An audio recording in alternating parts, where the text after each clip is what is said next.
The Kinect, a system that encouraged gamers to get up and move around. Your body is the controller. Now, when I think of Kinect games, I usually think of the sports ones. I mean, those kinds of games are just the ones that make the most sense for this kind of system. Personally, I loved Kinect Adventures, but not so much the games. You see, there was this section called Living Statues, where I could pretend to be a hamster, and that was peak entertainment for me.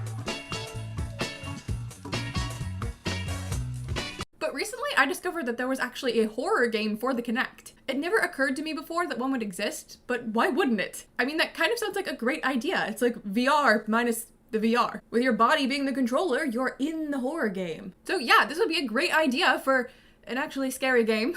Rise of Nightmares, the Kinect horror game, is something special. It feels like an absolute fever dream, but if you know me, that is right up my alley, so let's discuss it, shall we? Now, I like to focus on the story for these types of videos, but we've got to talk about the gameplay at least a little bit. I mean, it is a Kinect game after all. The controls actually work pretty well up until the halfway point of the game, when you get this electric glove, and then the Kinect just kind of gives up on registering your movements. Oh, you want to move forward? Too bad. Time to charge this glove. There are a large variety of weapons in this game, which is cool, but wow, are there a lot of enemies. This game is just a whole lot of going like this. The game really could have benefited from having more puzzles, but there's only a handful of them. The rest of your time is spent either walking or swinging your arm. Speaking of walking, prepare to do a lot of spine twisting. You've got to go like this to turn. You step forward to move forward, and back to move back. Imagine that. This can get kind of tedious though, especially if your Kinect isn't registering you that well. But the creators seem to know this because they implemented a feature where if you just raise your hand like this, the game will just walk for you and move you straight to where you need to go. It's kind of like you could make the game just play itself.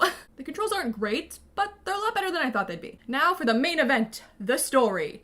It's a hot mess. You know, maybe it's because it's a Kinect game, so you couldn't make it too long, because that's a lot of time for your players to be moving around, swinging their right arm, but I really don't think more time would have helped in this case. It's just a really weird story, so buckle up, because here we go. The game opens with you waking up as some guy locked in a cell. There's a woman passed out in front of you, and you wake her up and run for it. As you're making your escape, the woman comments about how this is all too easy, and it must be a trap. That's when we see this big, scary monster dude on the other side of a door. The woman freaks out and says that it's the thing that killed everyone. They run for the door at the end of the hall, but it's locked, and a gate drops down on the other side of them, trapping them. The walls start to close in on them, and they're crushed to death, and then we're shown the title screen. I'd say this is actually a pretty good opening, but I promise you it is all downhill from here. Now we're on a train and take control of a man named Josh. Now Josh is basically a knockoff Ethan Winters from Resident Evil. I know that this game came first, but that is the best way to describe this guy. He just wants to be Ethan so badly, but he's not. He never could be. So Josh and his wife Kate are going on vacation. Kate says that she has some good news, but then some alcohol falls out of Josh's pocket. This upsets Kate because Josh has a drinking problem and she storms off. Josh goes to the bathroom to splash some cool water on his face when his reflection suddenly turns into that big monster guy from before. Josh's reaction is a lot more muted than mine would be if this happened to me. What the hell?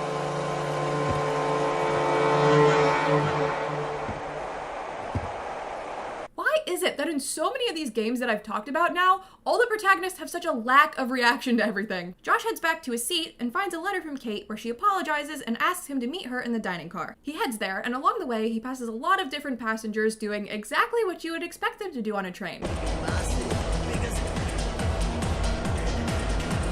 He reaches a guy who asks for his ticket to go further, but when Josh grabs his, he drops it into a compartment with its curtain closed. But the ticket guy is like, too bad, you can't pass without a ticket. So he basically just forces Josh to walk into this person's compartment. He does, and there's a fortune teller in there who immediately forces Josh to sit down and do a reading. She says that he is coming for him, and it may already be too late. That's extremely unsettling. But Josh has absolutely nothing to say about this and gets up and leaves. He finally reaches the dining car, but a body is thrown against the door, blood spraying everywhere. He enters the car and it's a bloody mess. That wasn't me trying to do the British, oh, bloody hell thing. No, it's literally a bloody mess. The monster guy pops up from behind the seats with Kate, and suddenly everyone on the train knows what's happening because they all show up and try to stop him, but get totally destroyed. The monster starts to head for the next car, and the fortune teller stands there and yells at him, which is absolutely no help at all. Josh finally decides to do something and chases after him, but the car ahead gets disconnected. We see a man in a suit laughing as the train crashes and Josh passes out. Josh wakes up and the train is sinking in some water. He walks across the top of the train to get to land, and when the train moves beneath him, he jokes about how he didn't think he was that drunk. Oh, damn. Didn't think I was that drunk. Come Come on, Josh. It's not really the time for this. He makes it to land and meets up with some of the other survivors. They're all hiding out in this cave. One of the passengers wanders off to investigate like an idiot, and then we hear him scream and die. Everyone decides that they should keep moving, except for this bald guy who's too depressed and stays behind. Eventually, they see the fortune teller walking ahead of them and go after her. This leads them to another group of survivors. The fortune teller isn't there though, so this girl decides to look for her through this door down here. That's not sketchy at all. We hear her scream, so Josh goes down after her and she's looking at something in horror. We investigate to find this dead body. It suddenly jumps up and oh my god, is that Mello from Death Note? These zombies are pretty much the only enemy in the game aside from bosses. Occasionally there will be some variation and there's ones that spit acid or will let out an ear-piercing scream, but most of them are just generic zombies you beat the crap out of with whatever weapon you find laying on the ground. And a majority of them look the same too. Like, you're gonna get real sick of looking at Mello here. So Josh runs around killing all these zombies until he sees one of the passengers get thrown against a wall and die. The big scary monster guy from before is there and he approaches Josh as the screen fades to black. Now this monster guy is named Ernst, but the game doesn't tell you that until way later, when you get a pop-up telling you that Ernst is sensitive to sound, and you're like, oh, I guess that's his name. I'm just telling you this now though, so I can stop calling him the big monster guy. Josh awakens, tied to a chair with another passenger. There's this mad scientist-looking dude named Victor there, and he's a zombie assistant. He kills the other passenger, and right before he does the same to Josh, he gets a phone call from someone named Mary. He says that he'll be right back and leaves. His zombie assistant starts to go for Josh, but at the last second, someone sneaks up behind him and kills it. It's depressed bald guy! I'm so glad you're okay! He frees Josh, and the two make their way through the torture chamber together until Baldy finds some blood on the ground and... Oh no. Well, that was short-lived. Josh makes his way through the torture chamber and into the main part of the building, which looks to be a castle. He runs into another passenger, this studious-looking girl, and let me tell you, she's kind of annoying. She's smart, and she wants everyone to know it. Seriously, she won't shut up.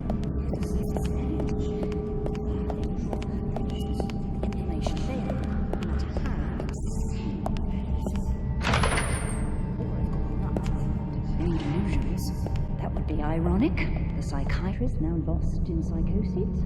The two come across Ernst, and the girl's like, shh, we can't let him hear us. But he's right there. How can he not hear you? This is when the game introduces a new mechanic. Basically, when Ernst is around, you have to stay perfectly still because he's very sensitive to sound, and if he hears you, it's an instant death. But my question is, how can he not see you? Like, you two aren't even hiding. You're just standing on the side of the stairs. Now you may be thinking, oh Morgan, you're so silly. He has the mask on, so obviously he can't see them. But that's just not true. You see, later on in the game, there's a section where you have to play as Ernst, and you can see perfectly. So what's the deal here? Anyway, Studious Girl's phone rings and falls down the steps. She runs after it, and even though Ernst seems to notice this, he just leaves. Josh chases after her, and she locks the two of them in this room to hide out until all the enemies are gone. She goes on and on again, trying to sound smart, but Ernst puts us out of our misery.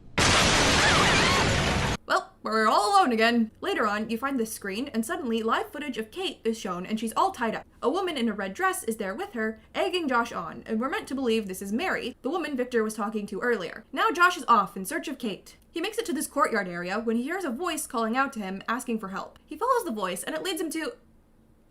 I know. But I'm your best friend now, right? Quick question.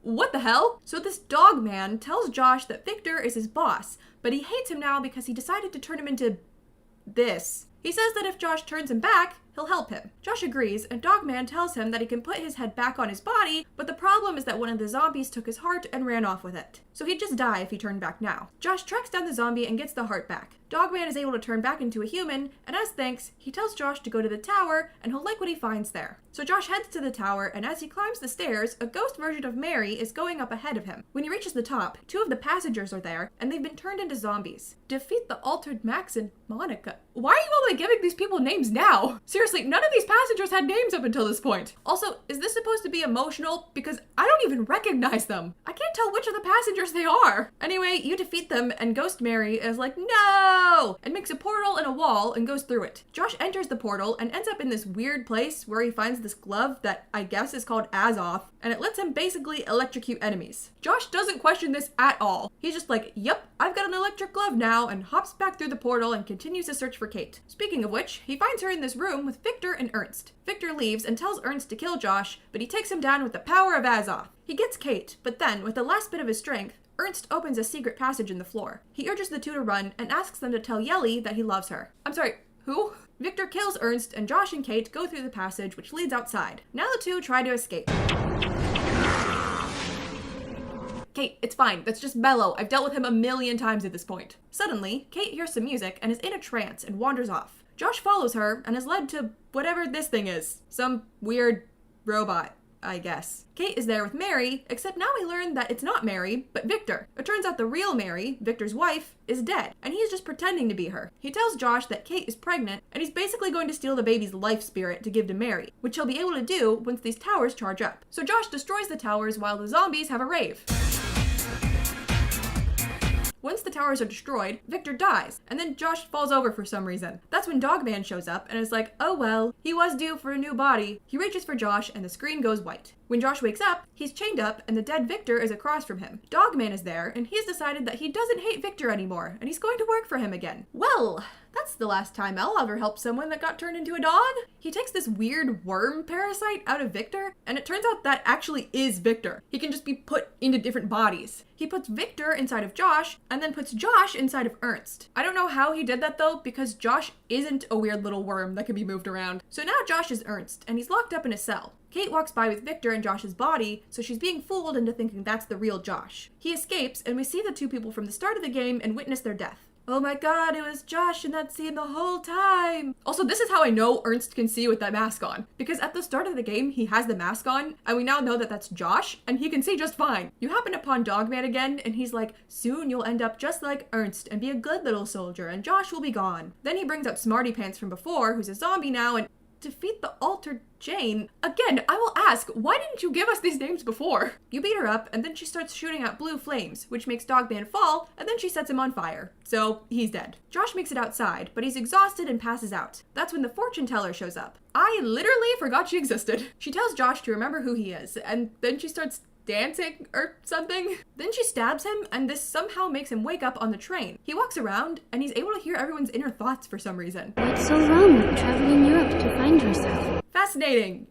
Why is this important? He makes it to where Kate is, and Victor is there with her, and he's like, oh, she's perfect because she looks like Mary and is pregnant. But then he sees Josh and is like, ah, what are you doing here? And runs away. Josh goes after him and has now somehow entered Victor's dream realm. This shit is getting weird. We're shown a series of flashbacks of Victor and Mary. They had a baby, and Victor tried to genetically alter it to make it perfect, but it died. Mary freaked out because Victor killed their baby, but he got pissed and then murdered her. He immediately regretted it though, and decided to dedicate his life to learning how to reanimate the dead, so he could bring Mary back. He also started dressing up as Mary and acting like her. Also, side note, if Mary is dead, who the heck called him on the phone at the start? So you make it to where Victor is, and he turns into a robot for some reason? He says that he's stolen the baby's life spirit, and soon Mary will return. But then Josh beats him up, and this sword magically appears, and he stabs him, killing him and reclaiming his body. When Josh wakes up though, he's stabbing the fortune teller. I don't know how that happened. Josh coughs up the gross worm thing and it dies, so Victor is gone for good now. The fortune teller says that Kate is at the ritual site and Mary hasn't used the life spirit to resurrect yet. She tells him that Azoth will work again and then dies. But I noticed that she died on top of Ernst, so I was like, does she know him maybe? So I looked it up, and it turns out that the fortune teller's name is Yelly,